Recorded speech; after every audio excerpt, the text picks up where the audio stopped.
Hello, Crystal Palace. Welcome to the Upper Norwood Library Hub Library Live Lunch.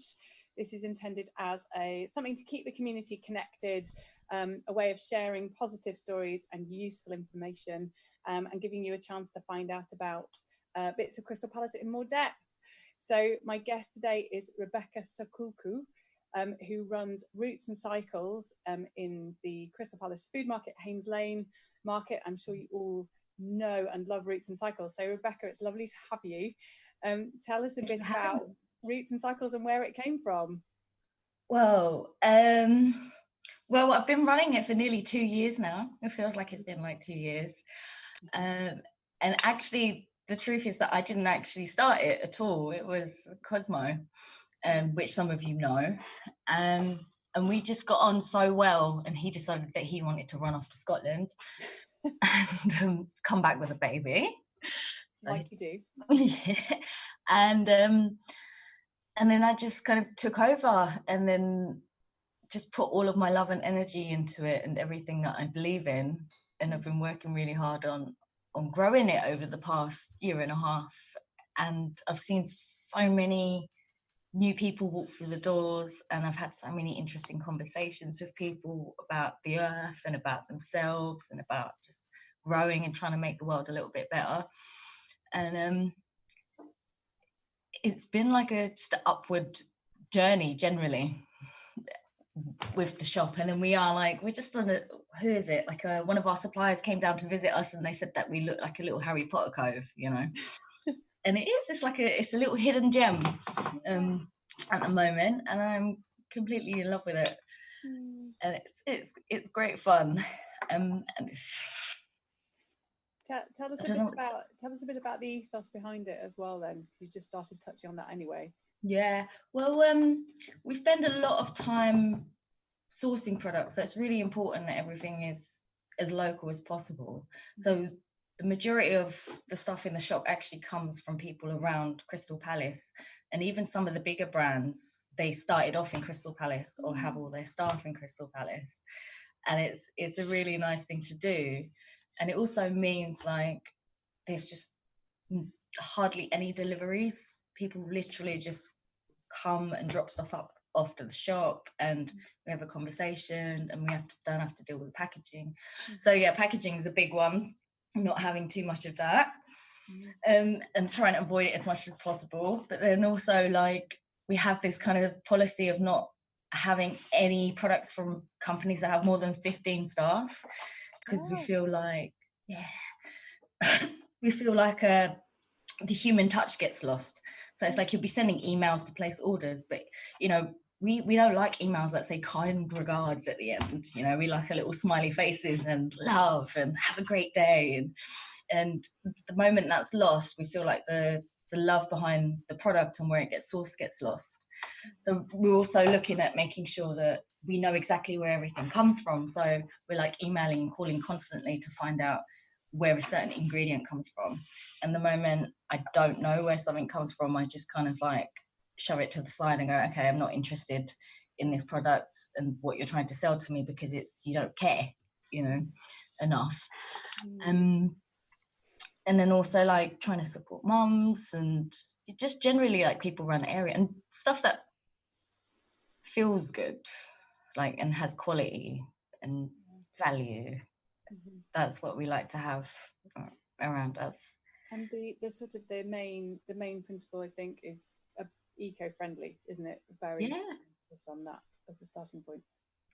Well, I have this idea that if you care about yourself and you look after yourself and get products which are good for you and your skin, then just by consequence, you're doing the earth a favor, and you're helping with the earth, and you're not hurting anybody or anything around you. So it's kind of like a mirror reflection of how you treat yourself is how you treat the earth. And so I kind of, when I'm looking at things, I look at it from that kind of perspective of like, would I use this? Do I feel comfortable using this? And then are the company putting in love to their products? And I find anyway that things that have more packaging tend to be worse for your health and the environment. It's just a correlation that seems to fit. it's like a takeaway meals, right? The worst packaging is black plastic. You know, it can't be recycled. It ends up going in landfill. But it's also the worst food to be eating, you know, and putting in your microwave, and it's not good for you. So it's bad for us, and then it's also bad for the planet. It creates all this carbon dioxide in the air that we don't need. So it's very much interlinked, you know, and that's how I like to look at it, because it just makes it easy. Because if we do start looking too much sometimes at the big picture, it gets really depressing and it gets really sad. And then we're all thinking about how awful humanity is and how badly they treat the earth. And then you end up in this downward spiral and going, oh, okay, what can I do about it? Well, and so if I focus on the little things and making sure that all my customers feel, you know, take care of themselves. Like at the moment with the whole lockdown, the amount of people that are now looking at, you know, having baths and using essential oils and using candles, it just shows like that self-love and then that self-care, and then also kind of transmutes into kind of the economy, essentially. It's given us all kind of time and space for a bit of reflection, which I think in some cases is quite hard. I think it's forced me into some realizations about Definitely. how I run my life, but I think the sort of positive side of that is that it's also some of those realizations have been ultimately positive, like, hey, I've got time for a bath. Yeah. And it feels like a treat, right? You know, having a bath with some nice essential oils is probably something that a lot of the time we don't feel like we have time for. And Yeah. we do have time, and we have a bit of a kick to maybe look after ourselves slightly differently. That's it. People have been slowing down so much recently, and it's been wonderful, and it's been really hilarious as well, because we've stayed open throughout the whole lockdown. I've seen the stream of thoughts and the stream of the themes that go from week to week in myself and in my customers. So during the first kind of 2 weeks, people had been spending, you know, doing what they're meant to do, staying at home, but then only coming out to come and buy stuff. And I'd be like the first person that they've seen all day, and it would be like, wow, just streams of their thoughts. And it's amazing to listen and hear everything that people were thinking, you know, in their heads, which kind of align with myself and then align with everybody else that seems to walk in. Like there's a kind of collective consciousness in that we're all feeling the same way and coming to similar realizations, whatever. And it's been nice generally. I mean, even though like some of it got like really, really dark at one point, you know, people like thinking about apocalypse and the end of the world and whether or not they should like stockpile, but then like eventually it started to kind of move up and people were like, oh my god, okay, nothing's happening, let me chill out a little bit and let me go look at the trees and smell the flowers and notice that there's no planes in the air. And the peace and quiet has been amazing. I've been so able nice. to sit on the wall outside my front door, which is actually kind of on quite a busy road. Yeah. Facing. So, you know, the road for the first 2 weeks was completely quiet of traffic, and just being able to sit in the sun and just on the road was sort of weirdly amazing. And just enjoy it. It's very like country life, isn't it? Like, and we are really blessed down in Crystal Palace that we're surrounded by so much greenery. Yes. So we get to just enjoy it. We can actually go and sit outside without being in people's faces, and enjoying that peace and quiet, I suppose. It is lovely. Yeah. I really enjoyed that. Absolutely. Tell us a bit more about how you're actually operating at the moment, as you said, because you are open, but you've been doing deliveries, I think, as well. Yeah. So we've decided to do delivery. So I'm getting on my bike and delivering stuff off to people who are self-isolating. It's been the first week we had like an influx of emails and Facebook messages from people volunteering or wanting to volunteer to help out. That's amazing. And it was really heartwarming, actually. I didn't expect that at all. And I took them up on it because I couldn't run around like crazy, and I wasn't charging any delivery fees. I was like, someone comes to the shop and picks up and delivers to another customer. So it's been really nice and seeing like one customer going to another customer's house, you know, and kind of like making those connections. And it's kind of forced us to look at things in a different way, I suppose, in terms of doing deliveries, which is something that I always wanted to do with the bicycle courier anyway. But then when something comes along and forces you to do it, then you're like, okay, I have to do this now. I don't really have any other choice but to do it in order to keep afloat and to keep providing a service to people. And it's been like it got really busy at one point because people were ever so slightly panicking, but not too much. I think I'm quite blessed in that in the eco community there's a little bit more of a, people tend to bulk buy anyway. It's the norm, it's what we do. I think it comes with a state of mind, so it wasn't any different in that sense. But it's been really nice, like going to people's houses and standing outside like at a distance and having a chat in a completely different context, because normally it's in my space in the shop, and then being outside at someone's house, I'm just like, well, this is really cool, this is a really nice experience. And is it changing the sense of community for you? it is in a way I don't understand. To be honest, it's just happening. It's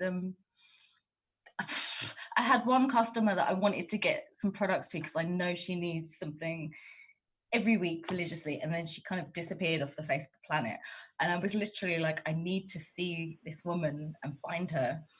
And the next day I saw her on the street, and I was like, you're gonna tell me where you live, and I'm gonna come tomorrow and I'm gonna find you. And she ended up giving me her wrong phone number, and I was like, okay, I'm never gonna find this woman, what is going on? And then a lady posted on Facebook for her mum, which is this lady, and gave me her address, and I just went straight down there and just delivered a whole bunch of stuff that I know she needed. And it was like a really strange experience for me, really nice, because I was like, I have to do this, like I need to make sure that you get this, you know. But it would never feel we probably wouldn't feel okay about doing that under normal circumstances, to kind of just to stop your customer in the street and say, tell me where you live because I'm bringing you That's so true. She's like, everybody should just tell me where they live and I will come and find you and bring you stuff. But but you know what, there's always been that kind of nice vibe, I think, in the shop. And if people always coming in and donating things and being willing to offer extra hands and pointing me in the right direction, because people care about the earth and they want to do positive things and they want to have positive impacts. So you know, we have like our community notice board. That's how we met, actually, isn't it? Yeah. Came in and you put up a poster. And little things like that create connections, you know, and go and buy a coffee somewhere at another shop, or people just going, I don't know what to do with my jars or my batteries, and walking into the shop and going, okay, what do I do with this? Or people exploring health and natural remedies, and that's the whole kind of fun of it, isn't it? And exploring, it's such an curiosity kind of exploration process, because we're all trying to make the world better. So, and we've all got different sources of information and different science and different philosophies, but somehow kind of like trying to going into action. Yeah. And there's so much action, and there was so much action in Crystal Palace before anyway, but with the lockdown, it's been giving it like this extra push that everybody needs. And it's been like really wonderful to see how well people are coming together, and how quickly these things can happen and how they develop. And it comes from a genuine place of really wanting to help. And it's been really lovely to see that. That's very cool. I do love that I can bring my containers to you and just fill stuff up. It's amazing. It feels like a sort of a small thing in a way, but a big thing, because it's changed my life to be able to do that and just reuse all my containers as much as and if you, that's the thing, like if everybody does it, it does have an impact.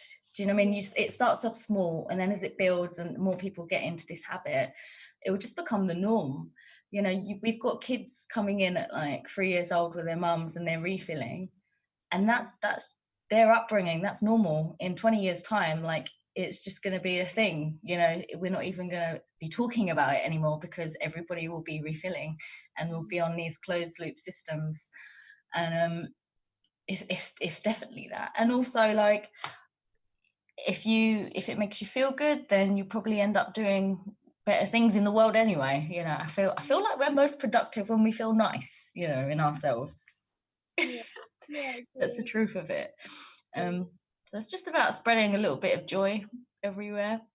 Yeah. Even during hard times, you know, you can still have a little smile and actually, especially during hard times, because as you said, if everybody's helping each other to kind of feel positive, then actually we all start to spread that, don't we, rather than the negative side, and we all take each other upwards and onto better things, maybe. Yeah, definitely. You see a lot of it, even with the Thursday NHS clapping. There's like a little, that little bit of joy, and it brought so many people up, you know. My mum sent me a message and my brother sent me a message of the videos of their streets, and there was just so much uproar and so much, it sounded happy, you know. It just sounded like really happy claps and roars, and I was like, oh my god, this is great, like, people need this, you know. And actually what's really lovely is that you can hear, so our road's been pretty good about doing it, and every week it sort of builds. So we've started having people banging pots and pans now and things, but what's really lovely is that you can kind of hear it start somewhere else. So you can hear that there are other roads. Yeah. Kind of, I heard fireworks. Yeah. At one point, and I was like, what is going on? But it was great. It's funny, I live on a road where I have no neighbors whatsoever. I'm just by these parks, so I can just hear everything really far in the distance. And then we're here at our house, like, yay! But it's just us, like, there's just no one around. So it's like, it's a really odd experience where I am. But I've been out on, I think I was at London Bridge doing some work, and there was like a nice bit of clapping going on with the staff at TfL, and that was really lovely. It's a thing, and it's nice. I'm still finding it very moving, actually, every Thursday doing that. And just you know, and then you say hello to your neighbours, and you go, people should just do it forever. People should do it forever, you know. Why not? It's a very lovely thing that's bringing everybody together, isn't it? Yeah. There's going to be a whole bunch of new habits formed. You know, like we were saying about handshakes, you know, new ways of saying hello to each other. Yeah. You know. Yeah, and just which is great. ways of doing things is good. Anyway. We're sort of getting towards the end of our time, so just to kind of recap with you then, so the shop is open. Tell us when it's open and how people can contact you. Yeah, so we're open at the moment from Wednesday to Saturday. So Wednesday, Thursday, Friday, we're open at 11 till 4. So these are like, it's a nice bulk in the day for people to come and get their refills and soaps and things like that. And then we're also open Saturday 10 till 4. And we're aligned with the Crystal Palace Food Market. So when we're open, there's also like one stall happening with a market, so people can come and, you know, kill two birds with one stone, grab some vegetables, but also grab their cleaning products, or grab their eggs and fish and also get their cleaning products. So then people are not running around all over the place. It's all kind of in one spot. And it's a nice little place because it's not overcrowded. There's a lot of fresh air. And if you need to get a hold of us, if you've got any questions, or if you want to get like deliveries, then you can just drop us a Facebook message or Instagram, or also I've put my number on a Facebook page as well. I don't know off by heart, but and I think very happy. All those links are with the video in the description, hopefully, or in the comments underneath as well, so people can get hold of you that way. So brilliant. Awesome. Thank you so much for coming to have a chat. It's really nice. It's really nice to see you. Yeah, you too. Oh, and thank you for inviting me and having me. That's a pleasure. Really lovely to have a chat. Yeah, really lovely morning. Good. Just to kind of sideline briefly into the Library Hub live streaming program. As I'm sure most of you watching know by now, we've put as much as we can online. Obviously, the Library Hub venue is closed at the moment, so we have transferred as much as possible onto the live stream for your entertainment and to enable you to keep going with your usual hobbies and so on. So we have as many different things as we can think of. I think at the moment we have meditation, we have yoga, we have singing classes, we have cross stitch, we have talkioki tomorrow at 2 o'clock, I think, which is a chat show that anybody can just jump in and get involved with. And we have live music at various times and all sorts of things. Please do tune in. It really helps us out as well to have visible support for these things. If you would like to do a bit more to support the Library Hub at this point, then at the bottom of the description should be a link to how you can become a Library Hub supporter, which obviously we'd very much appreciate. And if there's anything that you'd like that we don't currently have, get in touch, and if we can do it, then we will. I think finally, I'd just like to say that tomorrow on the live lunch, we have Brett and Bailey. So if you like cakes and sweet things, definitely tune in and have a listen to them. So we've got a bit of a Crystal Palace market theme this week, on and off. And yeah, so that's it for today. Thank you very much, Rebecca, for coming along. Thank you for having me. And hopefully I'll see you in person soon too. Yeah, absolutely. I need to get some more white vinegar, because weirdly that was the thing that had sold out when I popped in the other day, so I should be into some of that soon. Yeah, we all need that. Yeah, cool. Brilliant. Amazing. Thanks, everybody, and have a lovely day. Enjoy the sunshine, and we'll hopefully see you tomorrow. Bye. Cool. Ciao.